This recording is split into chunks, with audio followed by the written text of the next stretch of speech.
Emergency services in the Eastern Cape are on high alert as fires continue to rampage certain areas of the province. The raging fires have led to several national and local road closures. The N2 between Jeffreys Bay and Humansdorp remain closed, while Nelson Mandela Bay Metro has closed several roads, including the N2 near Stanford Road. Let's get the latest from Kim Daniels, our SABC News reporter. Kim, a very good morning to you. I know that we've got you on the line. Let's get an update, the latest that you have heard overnight and this morning. Good morning, Leanne. Devastating fires that affected the area of Kolga last night and yesterday during the day.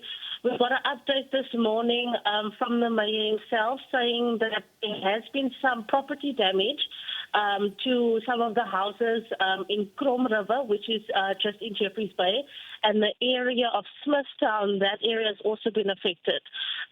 So far, they haven't recorded any injuries or loss of life, but there has been some damage to property. We also understand that the veld fires have affected the power lines, and Eskom released a statement last night saying that they won't attend to these problems until the fire has been put out and it's safe for Eskom's people to come out and fix the lines, understandably so, because these fires are raging so quickly and so rapidly that you don't know where it's going to jump to next. And this is largely due to the winds that are so unpredictable in this area. The winds were gusting yesterday. It calmed down a little bit last night, which allowed, these firefighters to get most of the fire under control. A helicopter arrived late yesterday afternoon from working on fire, and that helicopter also played a large part, in extinguishing these fires. There are still some priority areas still being Smithtown where fires are still burning, but the mayor is confident that these fires will be put out.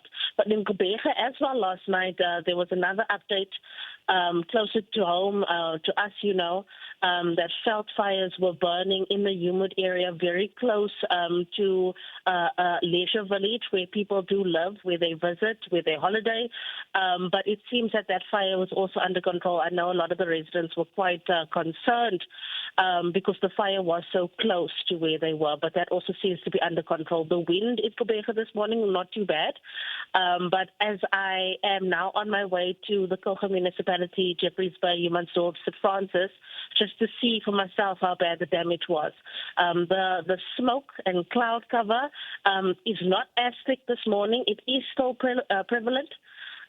So we are seeing some smoke, but I think this is a good sign going forward. But like I said, with the wind, no one really knows what's going to happen, so everyone is on high alert. Yeah, certainly, no doubt. And I mean, this is, this is an ever-changing story, as you say. I mean, the weather is incredibly temperamental. But just give us an idea. I don't imagine you've started driving, or perhaps you have, but in terms of the road closures and how that's looking, and if people are wanting to commute, what are you experiencing, or what are you hearing?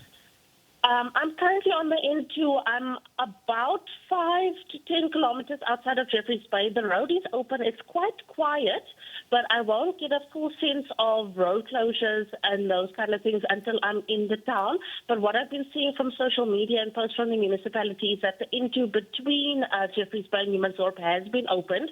As we understand, the fire that started on the R330 yesterday moved kind of towards Jeffreys Bay and kind of jumped that into, because there was a very strong easterly wind blowing.